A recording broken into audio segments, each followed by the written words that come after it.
Hello everyone, welcome to club study point. जैसा कि आपको पता है, ये इंपॉर्टेंट क्वेश्चंस की सीरीज हमारी चल रही है। इसमें हम चैप्टर 6 आज हम करने वाले हैं। भारत में मानव पूंजी का निर्माण करने वाले हैं। इसके इंपॉर्टेंट क्वेश्चंस को हम देखेंगे जो आपके बोर्ड्स और प्री बोर्ड्स दोनों के लिए बहुत ज़्यादा इंपॉर्टेंट हैं। पहला क्वेश्चन आता है आपके सामने।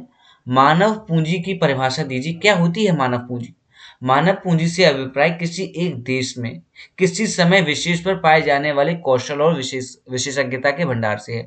मतलब किस तरीके के मानव पाए जा रहे हैं, उनमें किस तरीके की कुशलता है। ठीक है ना? कितनी उनके अंदर प्रतिभा है, कितनी उनके अंदर कुशलता है, किस तरीके से वो काम कर सकते हैं। क्योंकि हम जानते हैं मानव पूंजी का होना किसी भी देश से बहुत महत्वपूर्ण माना जाता है। क्योंकि मानव पूंजी ही पूरे के पूरे समाज को, पूरे के पूरे देश को आगे लेकर जाती है। जितने अच्छे डॉक्टर्स, जितने अच्छे इंजीनियर, जितने अच्छे साइंटिस्ट आपके देश में होंगे, आपका देश उतनी ही प्रगति करता चला जाएगा। लेकिन मानव पूंजी को बढ़ाने के लिए क्या करना पड़ता है? आपको उसमें पैसा लगाना पड़ता है, उसमें इन्वेस्टमेंट करनी पड़ती है, लोगों के ऊपर ध्यान देना पड़ता है, सिस्टमैटिकल चेंजेस करने पड़ते हैं पॉलिसीज में, आपको नीति निर्माण में भी काम करना पड़ता है। तो मानव पूंजी बहुत महत्वपूर्ण होती है किसी भी देश के लिए, चाहे वो डेवलप्ड हो चाहे अंडर डेवलप्ड हो। अंडर डेवलप्ड कंट्री भी बहुत आगे बढ़ सकती है, डेवलप्ड बन सकती है अगर उसकी मानव पूंजी स्ट्रांग है तो। ठीक है? बहुत इंपॉर्टेंट क्वेश्चन बनता है आपके बोर्ड्स और प्री बोर्ड्स के लिए, जरूर पढ़ के जाएंगे आप इसको। नेक्स्ट क्वेश्चन आता है आपके पास। मानव पूंजी निर्माण क्या है? किस तरीके से मानव पूंजी निर्माण को बढ़ाया जा सकता है या फिर मानव पूंजी के ऊपर ध्यान ध्यान दिया जा सकता है? जैसा कि हम जानते हैं मानव पूंजी इसलिए महत्वपूर्ण है क्योंकि समाज के सभी वर्गों को ऊपर अगर आपको उठाना है तो उनके अंदर कुशलता देनी पड़ेगी आपको।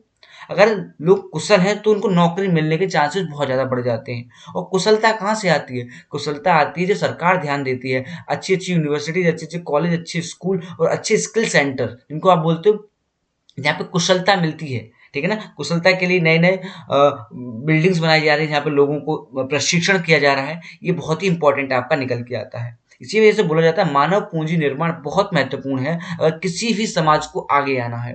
तो भारतीय समाज को अगर आगे आना है तो क्या करना पड़ेगा हम लोगों को? मानव पूंजी के ऊपर बहुत ज्यादा ध्यान यहाँ पर देने की आवश्यकता दिखाई देती है। मानव पूंजी निर्माण से अभिप्राय समय के साथ साथ मानव पूंजी के स्टॉक में होने वाली वृद्धि की प्रकृति से है।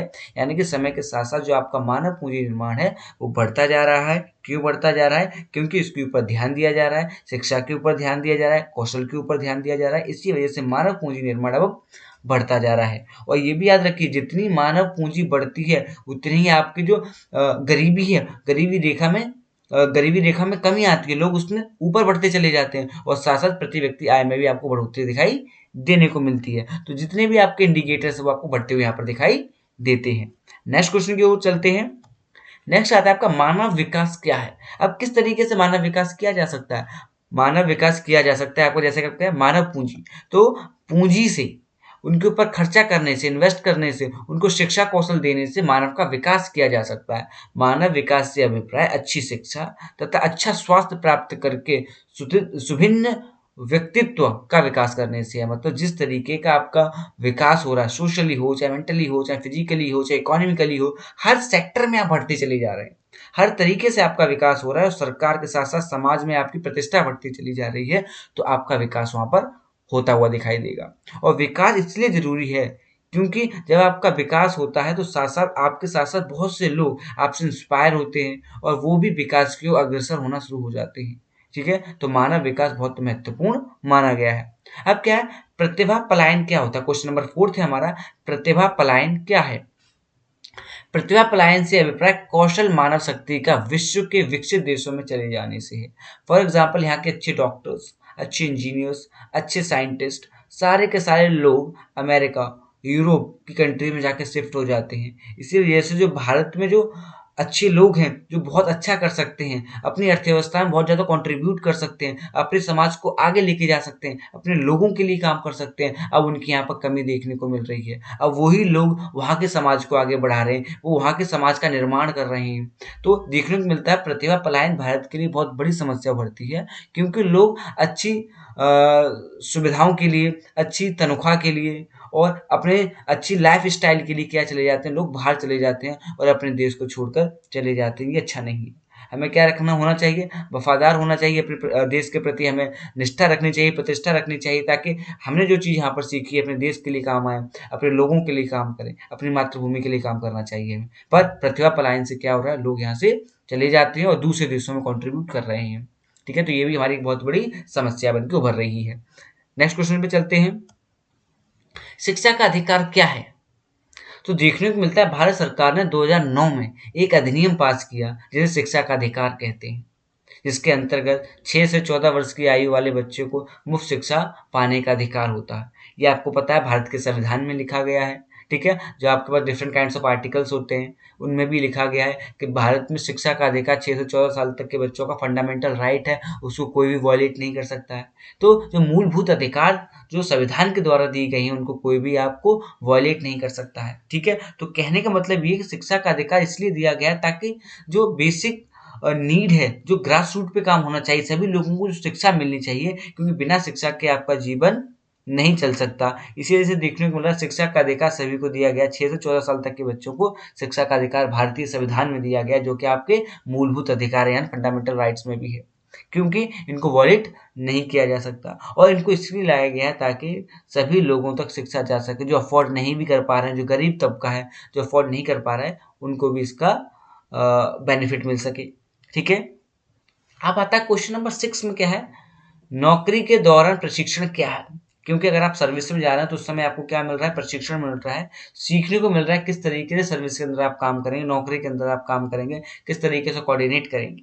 ठीक है, तो वो आपका क्या होता है, नौकरी के दौरान प्रशिक्षण में गिना जाता है। नौकरी के दौरान प्रशिक्षण एक प्रकार का प्रशिक्षण है जो सामान्य कार्य करने की स्थिति में प्राप्त होता है। मतलब जो आप काम कर रहे हैं, कोई भी सामान्य काम कर रहे हैं, उसके दौरान जो आपको प्रशिक्षण मिल रहा है उससे आप क्या कर रहे हैं, नौकरी के दौरान मिला गया प्रशिक्षण, और ये लाइफ टाइम आपके काम आता है। क्योंकि एक्सपीरियंस जब आपका बढ़ता चला जाता है तो ये भी देखने को मिलता है कि आपकी तरक्की होने के चांसेस बढ़ जाते हैं, क्योंकि एक्सपीरियंस की ही थ्रू आप क्या कर रहे होते हो, चाहे आप किसी भी फर्म में काम कर रहे हो, उसको ज़्यादा से ज़्यादा फायदा पहुंचाएंगे और आपके प्रमोशन के चांसेस शुड बी इंक्रीज, बढ़ने के बहुत ज़्यादा चांसेस हैं। इसी से बोला जा रहा है कि नौकरी के दौरान प्रशिक्षण महत्वपूर्ण इसलिए भी माना गया है कि आप ज़्यादा से ज़्यादा नॉलेज को गेन कर सकते हैं और ज़्यादा से ज़्यादा फायदा पहुंचा सकते हैं उस फर्म को, और आपकी तरक्की के चांसेस वहाँ पर बढ़ते हुए दिखाई देते हैं। ठीक है, तो नौकरी के दौरान प्रशिक्षण महत्वपूर्ण है क्योंकि आपके इसमें तरक्की के चांसेस बढ़ जाते हैं। ठीक है, क्वेश्चन नंबर 7 पे चलते हैं। शिक्षा को किस राष्ट्र के विकास में महत्वपूर्ण आगत माना जाता है? ये महत्वपूर्ण इसलिए है क्योंकि शिक्षा किसी भी राष्ट्र को आगे ले जाने में बहुत महत्वपूर्ण है। शिक्षा किसी भी राष्ट्र को आगे ले जाने में बहुत महत्वपूर्ण है, क्योंकि जो मानव श्रम है या फिर मानव पूंजी है या फिर मानव का विकास करने के लिए जो जो जरूरी काम है वो शिक्षा से ही निकलते हैं।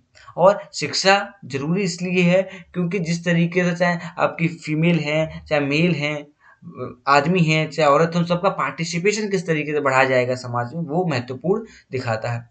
अब क्या है, चाहे मेल हो चाहे फीमेल हो, एक बाईसाइकिल के दो पहिए हैं, अगर ये चलते रहेंगे तो पूरा का पूरा जो आपकी कंट्री है वो रन करती रहेगी, जो आपकी इकोनॉमिक एक्टिविटीज है वो भी चलती रहेंगी, तो पूरे का पूरा अर्थव्यवस्था के फील्ड में देखने को मिलता है ये बहुत अच्छे से काम करते चले जाएंगे।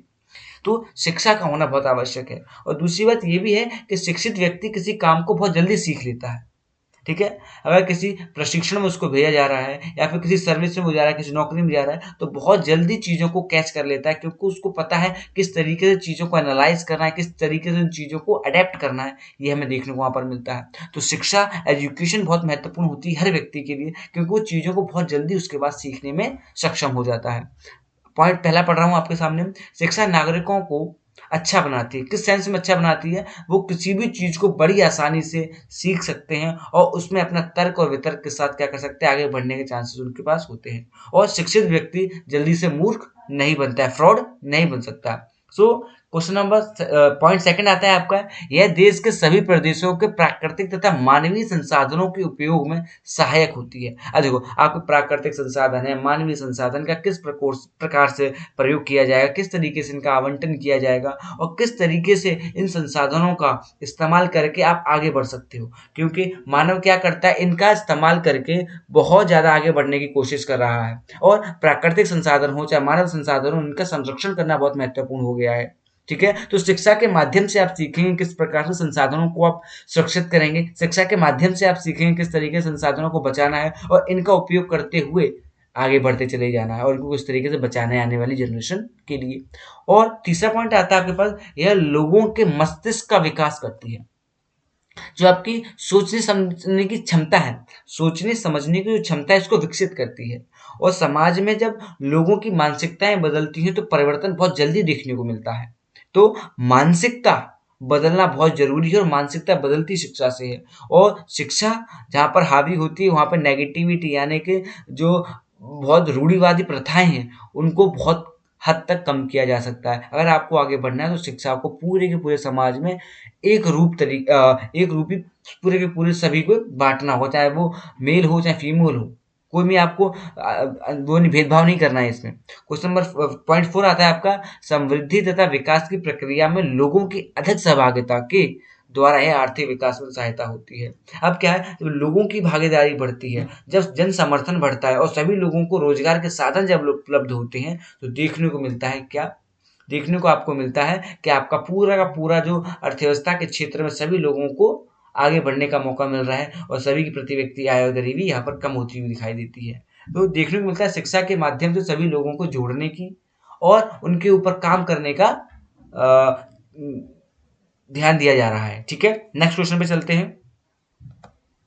नेक्स्ट आता है, भारत में समृद्धि प्रकार तथा मानव पूंजी निर्माण के संबंध में प्रतिभा पलायन एक गंभीर बाधा बनी है। मतलब प्रतिभा पलायन का एक और क्वेश्चन हमने देखा था, ये बड़ा है, इसको और ध्यान से समझेंगे। देखने को मिलता है प्रतिभा पलायन से अभिप्राय भारत में जन्मे शिक्षित एवं प्रशिक्षित हुए, मतलब जो यहाँ से स्किल्ड हो चुके हैं, जिनके पास बहुत ज्यादा प्रशिक्षण आ चुका है, जो समाज को बहुत कुछ दे सकते हैं, अब वो क्या कर रहे हैं, व्यक्तियों का विश्व को विकसित देशों में चले जाने से जो दूसरे विकसित देशों में चले जाते हैं, चाहे इंग्लैंड में चले जाते हैं, अमेरिका में चले जाते हैं, स्पेन में चले जाते हैं, डेनमार्क में चले जाते हैं, इवन चाइना में चले जाते हैं। इसी वजह से क्या होता है, जो भारत का विकास होना चाहिए उसमें रुकावट महसूस हो रही है।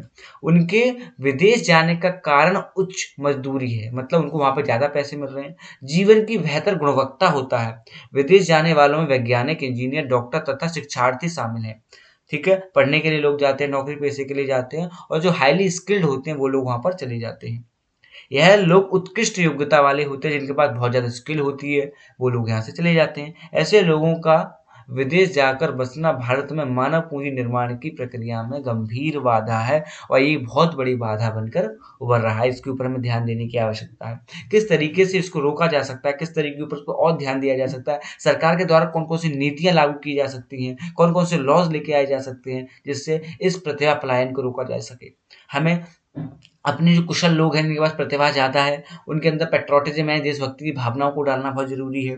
ठीक है, दूसरी बात ये है, उनको पैसा अच्छा देना चाहिए, सैलरी अच्छी देना चाहिए, उच्च गुणवत्ता वाला जो जीवन उनको विदेशों में मिल रहा है उसी तरीके का जीवन यहाँ भारत में भी उनको मिले, तो हो सकता है जो पलायन है उसको रोका जा सकता है। अगर इस पलायन को नहीं रोका जाएगा तो जिस तरीके का विकास भारत देश में देखने को मिलता है वैसा भारत में देखने को नहीं मिलेगा। इसी वजह से इन सभी लोगों को रोकना हमारी जिम्मेदारी बन जाती है, नागरिकों की भी और सरकार की भी। तो ये बहुत इंपॉर्टेंट क्वेश्चन हमने यहाँ पर डिस्कस करे हैं। आई होप आपको समझ आए होंगे और एग्जाम में अपियर होने से पहले इन सारे के सारे क्वेश्चंस को आपको अच्छे से समझ लेना है या फिर याद कर लेना है। और उससे पहले ये class 12th ESP new group है, इससे भी आप ज्वाइन होंगे, हमेशा आप अपडेटेड रहेंगे। Thank you very much.